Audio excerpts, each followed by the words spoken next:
Chapter 5 Before the Storm. Gothel was quietly reading a book in the library while her sister sat nearby, fidgeting nervously. There was a large fire blazing in the stone fireplace, flanked by enormous skull statues that supported the stone mantel. The light from the flames was dancing on the numerous leather-bound books that filled the wall-to-wall bookshelves dominating the room. That was Gothel's favorite place in the world. She always felt at peace there. So many books to read and worlds to escape into. So much history to learn. No matter what was happening, no matter how distressing it was, all she had to do was go to the library and all would be well in her world. That evening was different. She couldn't distract herself from what was happening in just a few short hours. That night, everything was going to change. "You're nervous," said Primrose, curled up in a black leather chair across the room. Gothel thought it was interesting that Primrose always chose that chair, the one with the carving of an old tree filled with ravens on the wall behind it. There were many carvings like that around their mansion, but that tree was a little different from all the others. There were blooms, almost too small to see, just little sprouts bursting from the branches. Gothel wondered if her sister had even noticed. It was so like Primrose to be surrounded by life and by color. She wondered how her poor sister had found herself in such a dreary place.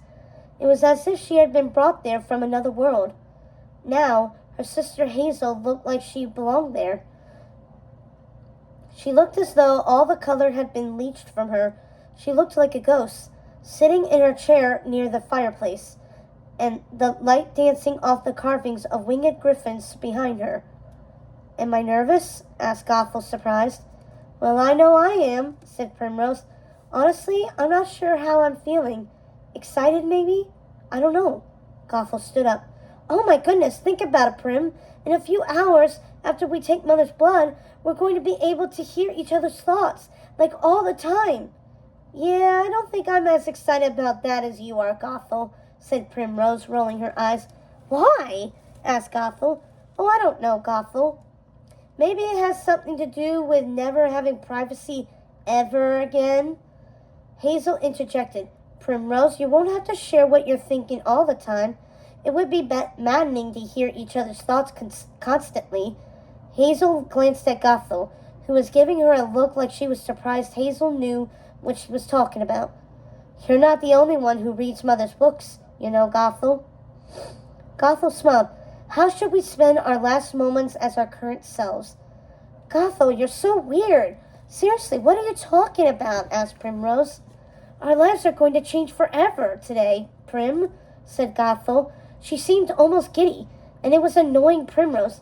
"That's true," said Primrose with an odd look on her face that her sisters couldn't quite read. "What's wrong? What's that face you're making? Did you change your mind?" asked Gothel. "She didn't change her mind, Gothel. Calm down," said Hazel. She turned to Primrose. And you stop teasing Gothel. She isn't weird, she's right. We will be different people after tonight. Different versions of ourselves. It's not a strange question." "How should we spend our last evening together before we start our schooling with Mother?" "I don't know about you two, but I'm going to spend it alone," said Primrose, standing up in a huff and storming out of the room. "Primrose, what's wrong?" called Gothel as Primrose slammed the door behind her. "What just happened?" "What did I say?" Gothel was confused and hurt. Hazel shook her head. "You didn't say anything. Prim is just being her dramatic self. Her life isn't going the way she planned, and she's sulking." "What do you mean?" Hazel smiled at her sister. "You know Primrose. She just wants to have fun. She'd be content to spend the rest of our lives wandering the woods and hanging her hearts in the trees as long as she has us, and that's all changing. We're going to be spending all our time with Mother, learning how to take her place. It won't be the three of us together the way she imagined, and that frightens her. I think she already misses us. But we're here. We're all here. And when we take Mother's blood, we will all be more powerful. We will be able to do magic, not just feel each other's emotions. We will be able to do real magic," said Gothel. "I know. and I'm really excited about it. But I think Primrose agreed to do this only because she knows how important it is to both of us. Is it really important to you? It is, Gothel. I see us many years from now, witches together, learning our craft, studying into the night, practicing our spells, maybe even meeting other witches. But that isn't Primrose's sort of thing. She's afraid of how all of this is going to change our relationships. She's afraid of losing us to magic. But she can join us. It isn't her thing, Gothel. I think we should consider letting her leave the Deadwoods. No! Gothel, you realize she will leave eventually. If she stays here, she will be living the life you dreaded. Languishing forever with nothing to do. That's exactly what you were afraid your life would become. Do you want that for her? But she does have something to do.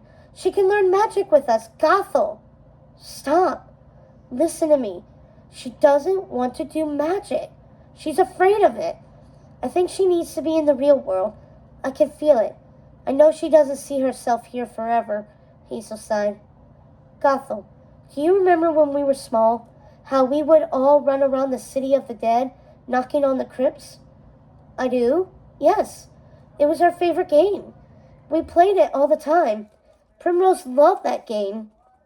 She loved it until the day Jacob answered her knock and scared the Hades out of her. It was the next day she started hanging her ribbons and hearts. Don't you see? She's trying to make our woods into a beautiful place because it frightens her. She doesn't belong here. Gothel sighed. But it's already a beautiful place. Primrose doesn't think so, said Hazel with a sad smile. Well, I would never make her stay if she really wanted to go, Hazel. Of course, if she wants to leave, we should let her. But not while Mother is still alive. She would never allow it. Do you know what it means for a witch of our blood to leave the Deadwoods? They can never return. We will have to wipe her memory of this place and of us. After Mother is gone, we can do things our own way, Gothel. That's true. Maybe. Can we decide how to handle it when the time comes? Together? Hazel smiled. All right then. We'll decide it together. We'll decide together.